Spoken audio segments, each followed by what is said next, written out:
Hey there folks, and welcome to another video. Now, I have bought a new piece of hardware which I thought I would tell you about. I've been thinking about buying a new wheel base and maybe a whole new setup, possibly even moving from Thrustmaster to the likes of Moza or Fanatec. However, I decided to stick with Thrustmaster because I'm quite deep into the ecosystem with different pedals and different steering wheels and everything. So I decided to look at my options around Thrustmaster, and I found this second-hand TGT2 base unit on Amazon Warehouse for £280. So I purchased it just the other day and it has arrived today. Now, you might be thinking, why has he not bought a T598, the new direct drive that Thrustmaster have just announced?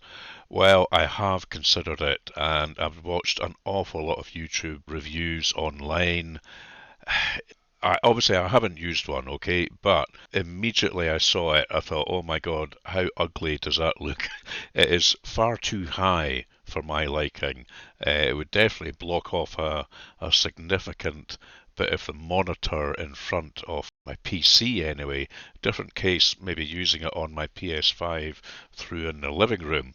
But what drew me to the TGT2 is how it has been designed for Gran Turismo 7 on PlayStation. It's got extra bells and whistles, which I'll chat about in a wee second. So I didn't like the look of the T598. I definitely did not like the pedals that are bundled with it. I really think that they should have bundled the load cell pedals with it, maybe even asked, I don't know, 50 quid more or something, 550 instead of 499. And I have been reading and watching some YouTube reviews where folk are a little bit lackluster about the force feedback.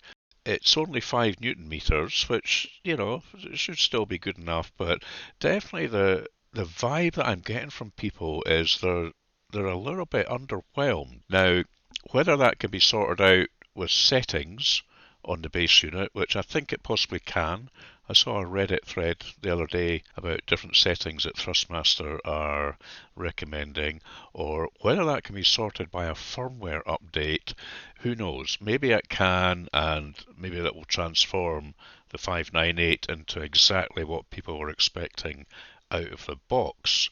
However, all that combined with the looks of the wheelbase, the fairly substandard pedals that are getting lumped with it, just put me right off. So I decided to look at my other options, and the TGT2 started to look quite appealing. So I thought, well, I wonder if I can get a second-hand one of these instead of buying a brand new base unit.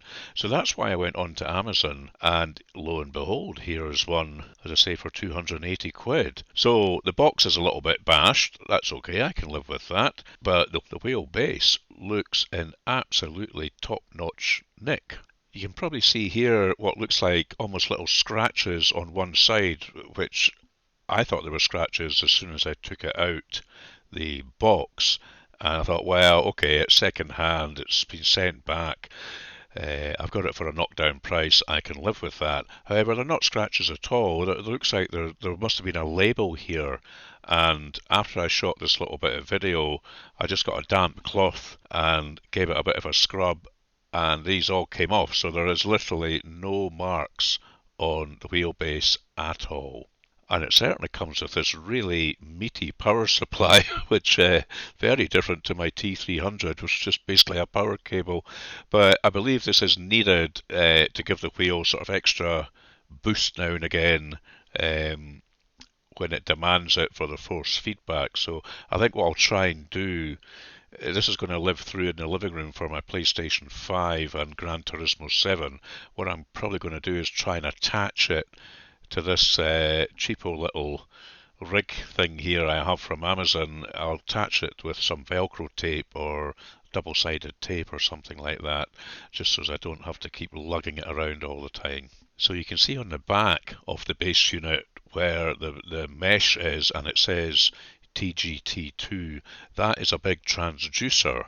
Now, this was a big reason that I fancied trying out this bass unit, is it only works at the moment in Gran Turismo 7 on PlayStation, but it's like if you've heard of a butt kicker, which is a thing that you can buy and attach to a rig, which gives you like feedback in vibrations through your rig or your wheel when things like you're hitting rumble strips or gear changes in a car, or if you're suffering from understeer or oversteer, it just gives you that extra little rumble through the rig and through the drive shaft and through the wheel to let you know what the car is doing. So this sounded very appealing. I quite fancy trying this. So as I say, this has just arrived, it's just out the box, and I've attached it to my living room rig, and I've put on the wheel from my old T300 RS setup just to try it out, but I think I might swap that out for my Thrustmaster open wheel, because I think that would be a little bit better for that transducer kicking through.